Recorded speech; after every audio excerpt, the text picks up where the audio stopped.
This is the Untold Italy Travel Podcast, and you're listening to episode number 196.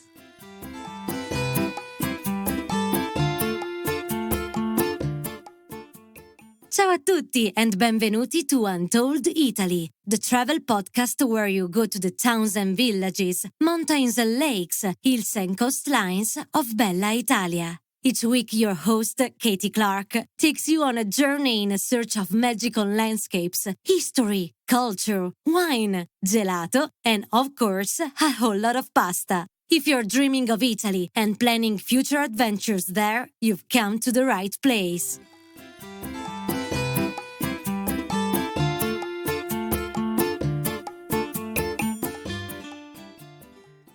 Chin chin, buongiorno everyone. Today we're joined again by Italian wine experts Olivia Windsor and Andrea Mitti from Italian Wine Tales to delve deep into the history, culture and varieties of red wines in Italy that you're going to find on your travels.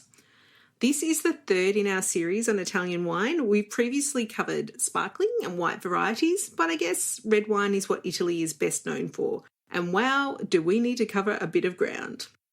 Italy produces the most wine of any country in the world, and most of these are in fact red varieties. There's a huge diversity in the wine thanks to the terroir or environment in which it's grown, to the methods used, so wherever you go in Italy, you're bound to discover something new. Most of us are familiar with Chianti and perhaps Barolo or the Super Tuscans, but Olivia and Andrea are here to open your ears and taste buds to the opportunity to taste different varieties on your travels and perhaps discover some new favourites to ship home. So let's raise our glasses and dive in. Bentornati, welcome back to the Untold Italy podcast, Olivia and Andrea. Ciao, Katie. Ciao, everyone. I'm so excited to chat with you today about Italian red wines. We've covered the sparkling and the white, but I think Italy is best known for its reds, so I'm really keen to learn more about them and perhaps find a new favourite. Before we get started, in case some of our listeners haven't heard your voices before, can you do a quick introduction to let them know all about you and Italian Wine Tales?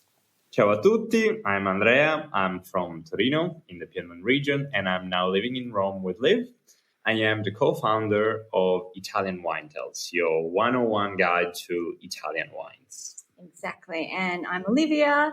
I'm an Australian woman. I've been living in Italy for the last 4 years, and I'm the host of many of the Untold Italy tours all around the country. We're taking our Italian sommelier certificate at the moment, and, this has really inspired a love for Italian wines and the launch of our project, Italian Wine Tales. It's such a great resource to learn about Italian wine, and we're going to explore some more today, and I can't wait. Because this is the thing that Italy is best known for, isn't it, the red wine? I think, we have covered the sparkling and the white, but, when push comes to shove, if we think about Italian wine, we do think about red wine. And especially Chianti, I think, because everyone knows Chianti and it's one of the world's most popular wines, let alone in Italy. But what are some of the other famous red wines our listeners might be familiar with? So besides Chianti, you've probably heard of Barolo, so the king of Italian wines. So this is produced in the region where Andrea is from. There's also Barbaresco, there's Super Tuscans, there's Brunello di Montalcino, Montepulciano di Abruzzo. Primitivo, Nero d'Avola, many different varieties. That you might have heard of. And Andrea, you've got Barolo running in your veins, I think, being from Piemonte. Yes. Of course, I'm a bit biased, but you can imagine Barolo is probably my favorite red Italian wine. So if I have to choose one wine, I would definitely go for Barolo. Yeah, and it's really interesting, I think, because, I haven't had that much experience with Barolo in the past. And in Australia, we are really fans of big, bold, hearty red wines. And I think what's really surprising to me for Italian wines are not that feisty compared to Australian wines. Barolo is actually, I don't want to say it's light, but it's not the bold like Shiraz or Cabernet Sauvignon that we're used to in Australia, is it? It's very different. It's different, you're right. It's the main peculiarity, the main characteristic of it is, of course, it's tannin. Mm-hmm. So this astringent feeling that you have in your mouth and this very beautiful notes and hints of tobacco, of leather, due to its long aging. Yeah, I think as well you have that Barolo, and then you can't even compare that to a Chianti because it's very, very different. How would you describe a Chianti, Liv? A Chianti wine, I think, is easier to drink as a daily wine. So there's different kinds of Chianti. The Chianti Classico, you can get different aging and that kind of thing. But it can be more of an everyday drinking wine. The tannins aren't as astringent. It's a little fresher. It's juicy, red fruits. Again, you can get some spicy notes in there, so that can be really lovely too. But yeah, it's totally different. I think it's more, for me, it's a more approachable wine than a Barolo. A Barolo is quite intense, even if it's not like a Shiraz that we're used to in Australia. It's really tannic, whereas a Chianti is softer in the tannins. So yeah, it's easier drinking. I agree, yeah. So take us on a journey, because I think, a lot of us are going to Italy on our trips, and we might be going to regions that we've mentioned, especially Tuscany, a lot of people going to Tuscany, and we will do a deep dive into the Tuscan regions later on. I think it's worthwhile. I mean, there are so many amazing wine regions in Tuscany that we could spend hours just talking about that. But how can we characterise the wines differently from north to south in Italy, the red wines? So generally speaking, which I think we spoke about on the white wine episode too, is that the wines in the north of the country are generally a lower alcohol percentage, and that's because they're a cooler climate. The wines in the southern part of Italy, it's a much hotter climate, which means that the grapes get more sunlight, so there's more sugar content inside the grapes, and that converts to alcohol when it's made into wine. So if you're looking at a Sicilian wine, for example, you can get even 15%, 16%, which is huge, whereas up north you can have a much lower alcohol content in the red wines. That is, of course, changing, as we mentioned previously. We were chatting about, with the effects of climate change. That's something that is, even when we were in Tuscany on our Tuscan tour this year, chatting to some winemakers, they're quite worried about what's happening with climate change from a wine perspective, as well as for other obvious reasons, because of the increase in the alcohol content, even in Chianti Classico, which is really going to change the wine that they've been producing for generations upon generations. I think good examples of this can be, for example, Primitivo, typical of Puglia, which, by the way, won the best wine in the world award last year from Taste Atlas, and it's a beautiful wine. You should definitely try if you have the opportunity. But as Liv was mentioning, since it's from Puglia, so in the southeast of Italy, it's very rich. It's full-bodied, and it has a very high alcohol percentage. Or even from Sardinia, there's a bit less known wine called Cannonau, which is typical of the region. Again, red wine, high in alcohol percentage because of the region she was mentioning. Yeah, I think it's just, there's such a massive variety, isn't there? Like, even just comparing, well, it's obvious really when you think about it, the terrain up in the north compared to down in Puglia. I always love to contrast Piemonte and Puglia because it's not that far in distance, but my goodness, the contrast's so huge. You've got the mountains in Piemonte, and then you got this flat red earth in Puglia, which is just incredible. And the ocean. Well, the sea. Sorry, I should say the sea. Sorry, we always say the ocean because we're used to it, aren't we? So Puglia is one of the biggest wine producing regions in the world, right? And, I guess for a long time it was considered, mixing wine, wasn't it? It wasn't considered to be have its own varieties that people would seek out. But, I think people used it as base wine. Yeah, exactly, to cut wines in the rest of Italy. Yes. It was very bulk wine. It didn't have a very good reputation. It was cheap. But that's changing. It's absolutely an up-and-coming wine region now. And as Andrea mentioned, Primitivo is the number one grape in the world, according to Taste Atlas. But especially if you're from the US, you've probably tried Primitivo, but it has another name in the States, which is Zinfandel. Zinfandel, that's right. Ah, Zinfandel. And obviously that's a German name, which you probably find in Germany as well. I'm sure it tastes very, very different when they grow it in Germany than when they grow it in Puglia because, again, the terrain's very different. It's always such a huge topic, isn't it, Italian red wine, because you've just got every single region will produce its own variety. So if you're going and traveling around, you're going to be finding so many opportunities to taste the wine. How about some of your favourites? What are they? Shall we start with Piemonte? Well, all right. Starting from the north. Starting from the north and going south, the Nebbiolo grape is one of the absolute best because this grape is the one that originates both Barolo and Barbaresco. This is one of the things I learned in the sommelier course because I didn't know it, but these two famous and very good wines originate from the same grape. As Lee was saying, Barolo is the king of wines and originates from the town of Barolo and the surrounding areas.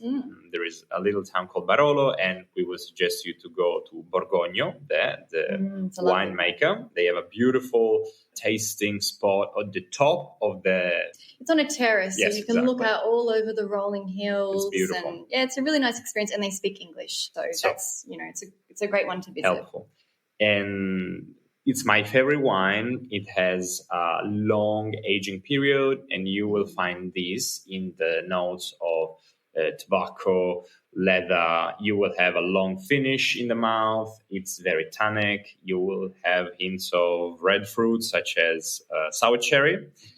And it's perfectly paired with truffle, especially white truffle, which is another delicacy of the region. And Barbaresco, it's also derived from Nebbiolo. It's a beautiful wine as well, a bit easier to approach than Barolo because it's aged 1 year less. So maybe that's the wine to start from if you want to learn more about these wines. And we would suggest you to go to Cerreto, this wine producer just outside of Alba, which is a very good producer. We've been there and we like it very much. A little hint, a little tip could be, was given to us by a wine producer in the region, is that since they're both derived from Nebbiolo, when you go to a restaurant and you see a Nebbiolo on the wine list, which is maybe old or a bit aged, and it doesn't cost as much as a Barolo or a Barbaresco, you can go for it because Barbaresco and Barolo are just Nebbiolo, which are aged more. So that could be also a good tip for not spending much, but having a very, very good wine on your table. Yeah, it's a good tip, but I think as well the reason that Barolo has that price tag as well as Barbaresco is also the soil and the terroir. So, yes, it might be the same grape, but don't expect it's going to be exactly the same as a Barolo or exactly the same as a Barbaresco. There's obviously a reason for that price tag as well.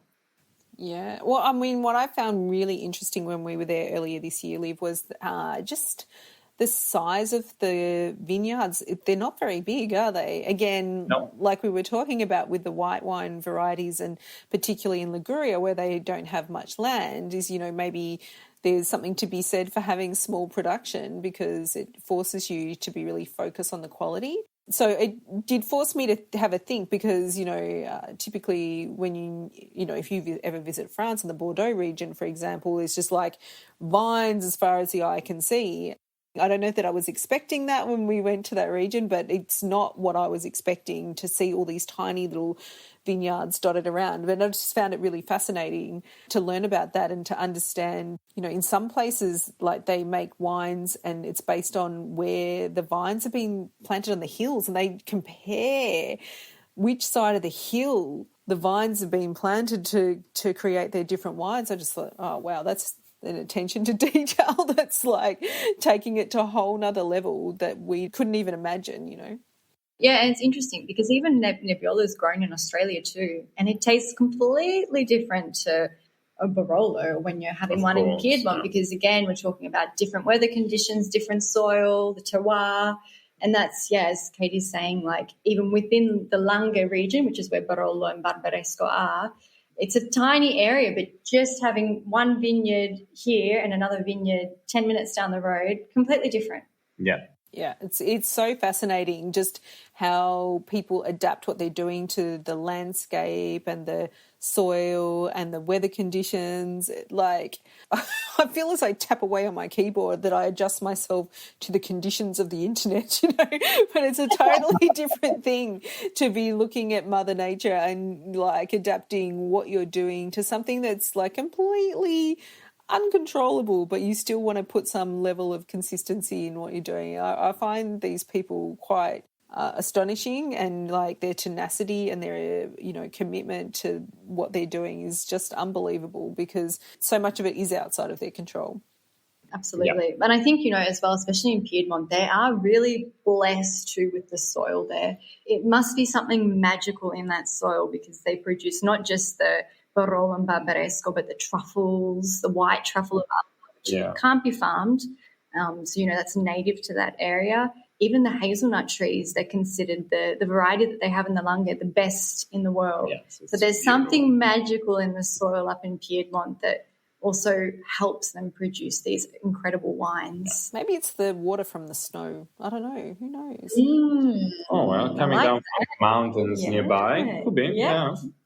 And it's so different. So if you take a trip east over to the other side and you've got, towards Venice, you've got totally different wines as well, right? Yeah, absolutely. Yeah, the Amarone, big, full-bodied. Beautiful. If you like a full-bodied wine, when you're in Venice, you can go for the Amarone. The alcohol content will be quite high. A bit higher than Barolo and Barbaresco, yes. And the winemaking method of that, we found really interesting when we were doing our wine course, is that they actually lay out all the grapes flat and they crush them. So you get, really concentrated flavour.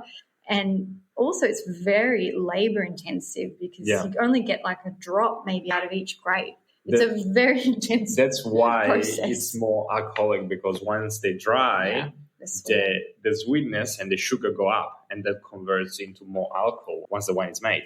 Yeah, I had no idea that they dried the grapes first before they squished it. Squished the juice out of it. Such a different process. I wonder what they do with the remainder. Do they make it into raisins or sultanas? It's a good point, yes. After they're done generally with all wines, but once they are exhausted, so you use them for the juice, they use them for grappa or other alcoholic beverages. And of course the grappa is very, very popular in that part of the world. Yeah, and if you do like to have a glass of wine, you'll be in very good company in Veneto, because they are considered probably the biggest drinkers of the Italians. Yes. Is that right? Yeah. Oh, that's why I feel at home there. Exactly. Yeah, I just love the fact that you can try like so many different varieties. That's the north, and we haven't even hit the middle yet. I guess, like Lombardia, Emilia-Romagna, and obviously down to Tuscany. What are some of the interesting wines that you can find there in the red variety? So obviously down in Tuscany, Chianti, which we absolutely have to talk about, even if it's quite well known.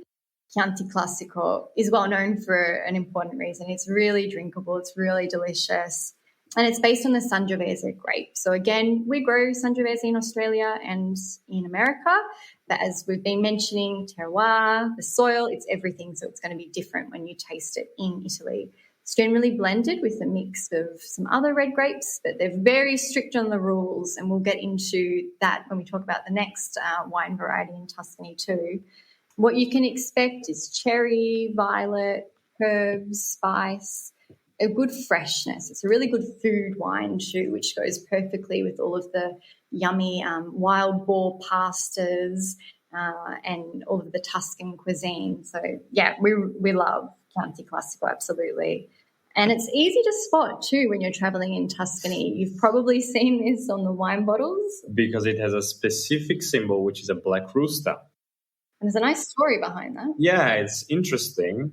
Back in the day, Siena and Florence absolutely hated each other. So they had to define the borders. And in order to do so, they decided to send two riders. And the point where they meet, that was the border. And Siena had a white rooster that was well fed. And when the rooster was meant to...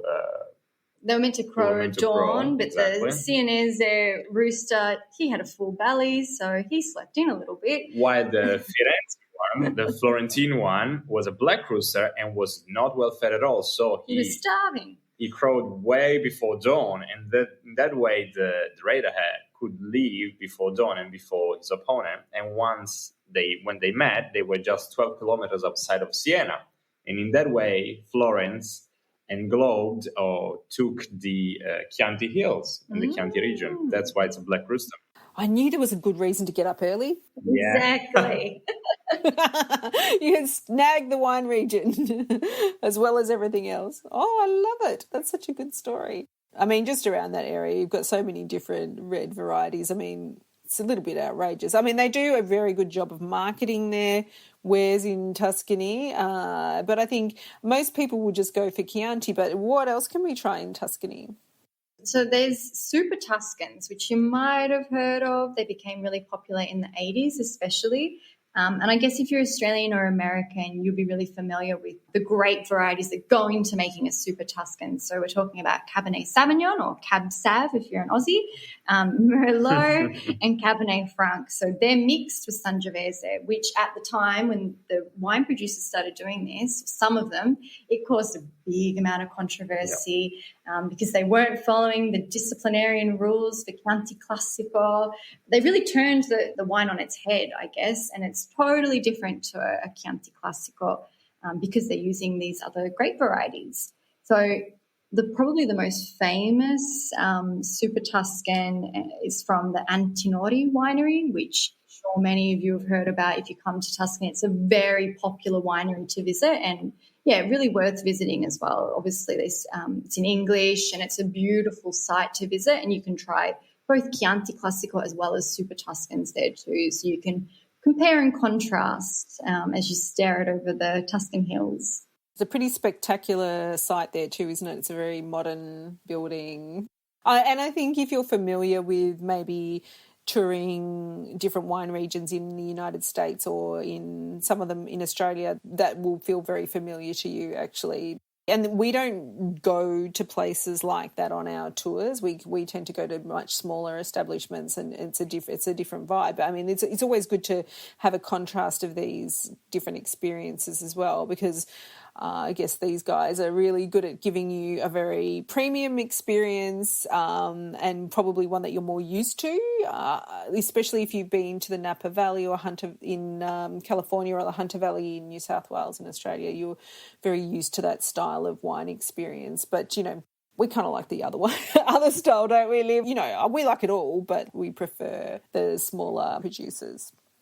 Yeah, exactly. Where you get to meet the winemaker himself, and it's just a different experience. So Super Tuscans, that's another one to look out for. And then if you're, we're in the car traveling further south, still in Tuscany, you get to the Val d'Orcia, which is a beautiful region. And they've got really great wine there too. So the most famous is the Brunello di Montalcino, which is also based on Sangiovese grapes. It's, as she said, in the southern part of Tuscany. And it takes around 15 months to be made. So it takes a long, long time. And that's including like the aging process, how long it stays in the barriques. Usually 2 or 3 years, depending on the kind of wine. But of course, this long aging period gives birth to beautiful scents of spices, tobacco, wood. It's very, very good. If you want to have something to have with meat, for example, with heavy meats or in winter, this is definitely the perfect wine. And nearby to that region as well, you've also got Montepulciano, and I think people get a little bit confused with that wine, don't they? Yeah. Because Montepulciano is also the name of a town in Tuscany. So when we're talking about when it comes to the wine, Montepulciano di Abruzzo, it's from Abruzzo. So, yeah, just don't get confused with that one. Exactly.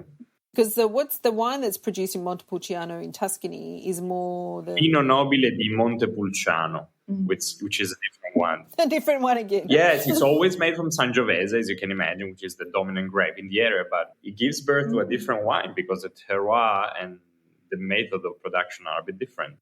These are all the famous wines in Tuscany, and obviously there's other wine varieties too that are lesser known, and something I really enjoyed when we were on our Tuscany tour with Untold Italy this year, even when we were, we got to try Chianti Classico and the Brunello, but we were also introduced to other indigenous grapes, and a really nice discovery for me was a grape called Ciliegiolo, which is the name suggests, so ciliegia is cherry in Italian, and it really does taste like you're drinking in a nice way cherry. It's an alcoholic kind of cherry juice, which was really, unique and just something different to discover along with the better known Tuscan grape varieties. It's beautiful, by the way, Ciliegiolo, because it usually was just used as a cut in the blend for Chianti. Yeah.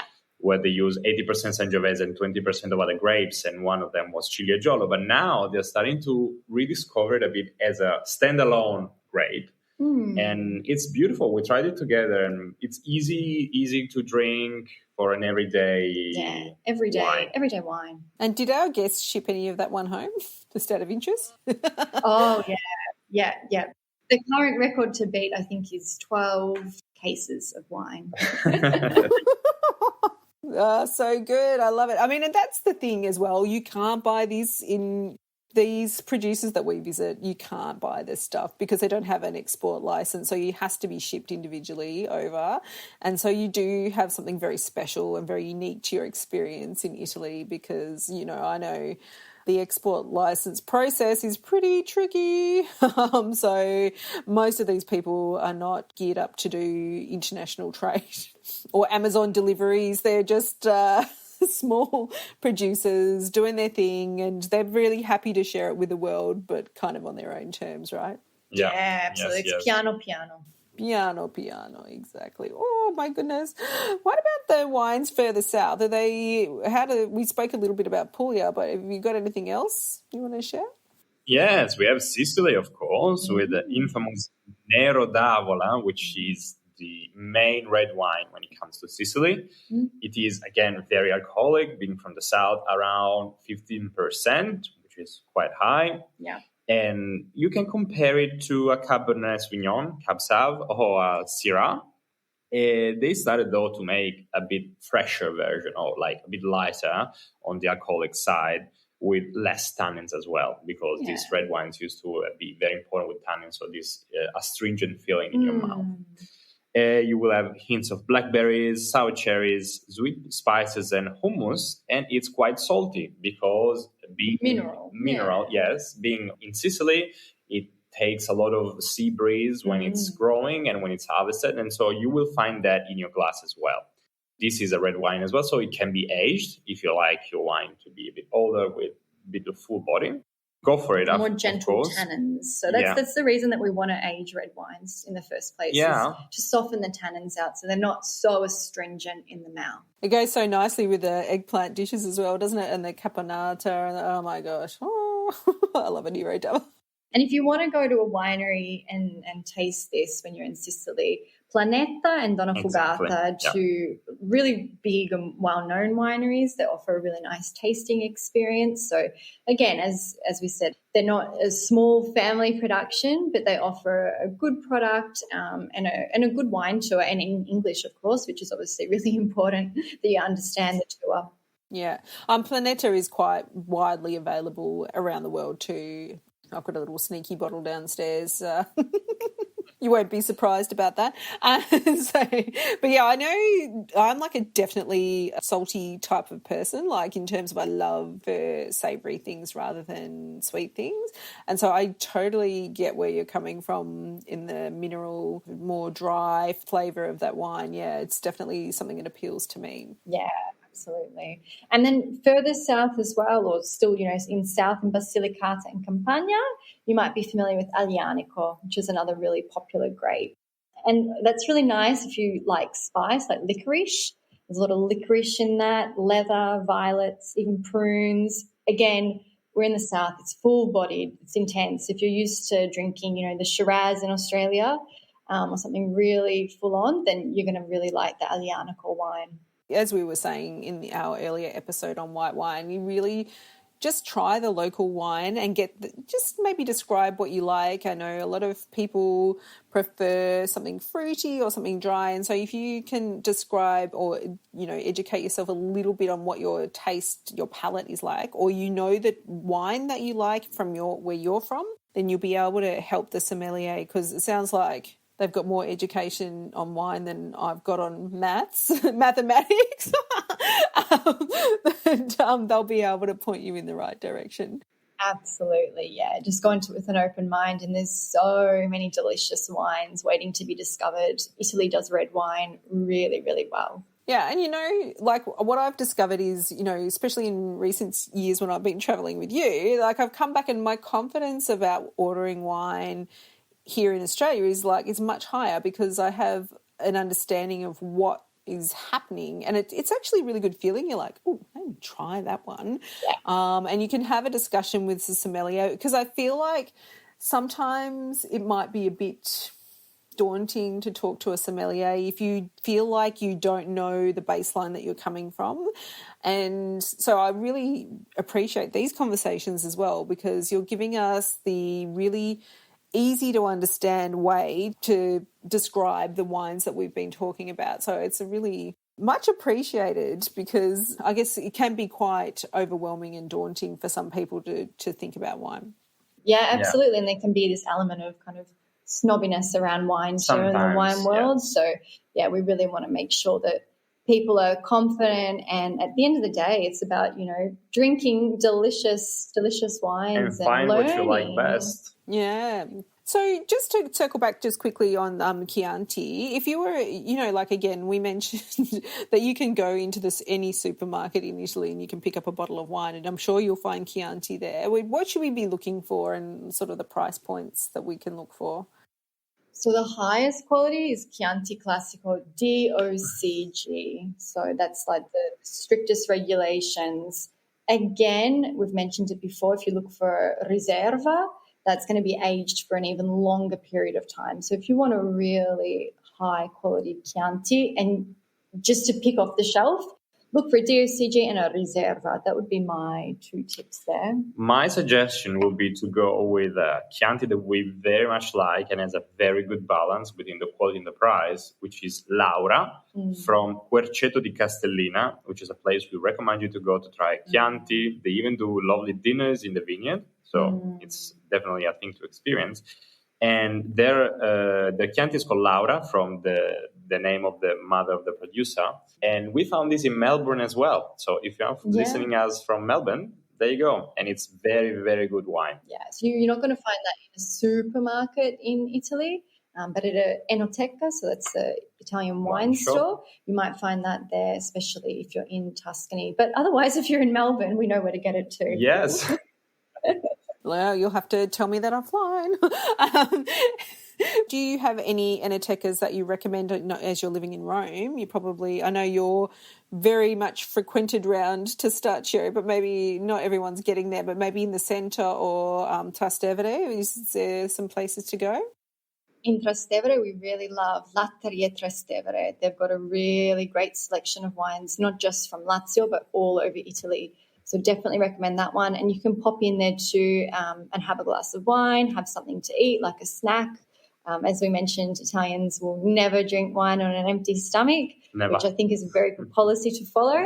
So definitely there. If you're in Testaccio, we've mentioned before the Testaccio market, there's a really great wine shop called Corrado. It's a guy we usually go to. It's very friendly. You can sit down, enjoy something to eat as well, and you will be able to explain the different kind of wines he has. He's got a lot of Piemontese wines. He loves Piemonte. So if you're specifically looking for Piemontese wines, go there.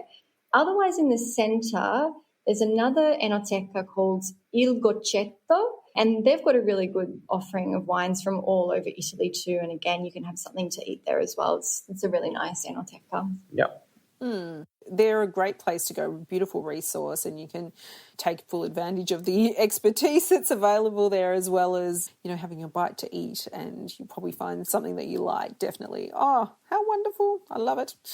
Oh, I just love talking to both of you about wine, and you simplify it to a point where it does make you feel a lot more confident browsing a wine list at a restaurant, or, you know, sauntering into an enoteca and saying ciao. So I really love to continue these conversations about wine. Would you come back and tell us about the various wine regions and how to explore them?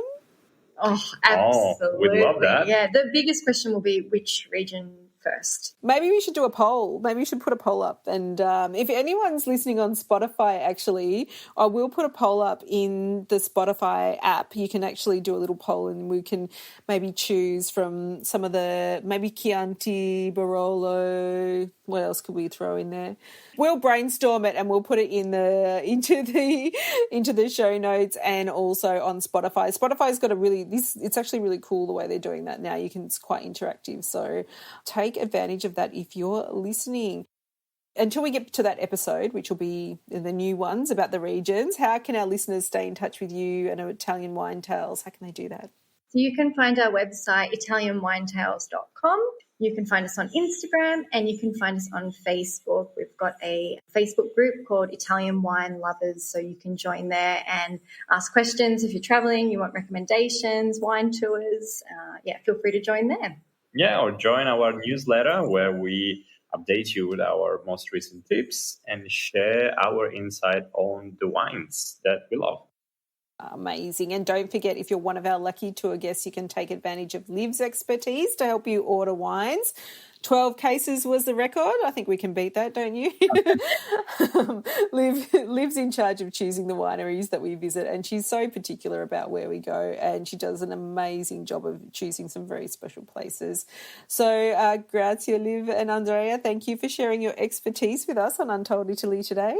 Grazie mille. It's always a pleasure. Thank you for having us. Thanks, Katie. Chin chin. I'll see you soon. Ciao. Ciao.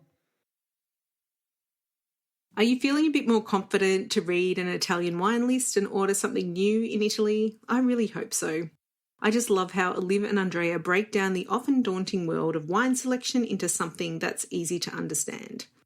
Part of travelling, for me at least, is about stretching myself beyond what I'm comfortable with to learn and experience something new, whether that's a new skill or tasting a different wine. It's easy to get stuck in a rut sometimes, and I'd like to dedicate that statement to the delicious and very quaffable Fantini Sangiovese from Abruzzo. That's been a staple in our house for some time. But definitely try the local wine and ask some questions about it when you're travelling in Italy. You'll learn so much about the local traditions and culture and make a connection with the people who are so proud of their product. As always, we've provided a full list of the wines and places mentioned into our detailed show notes for this episode, found at untolditaly.com/196 for episode 196.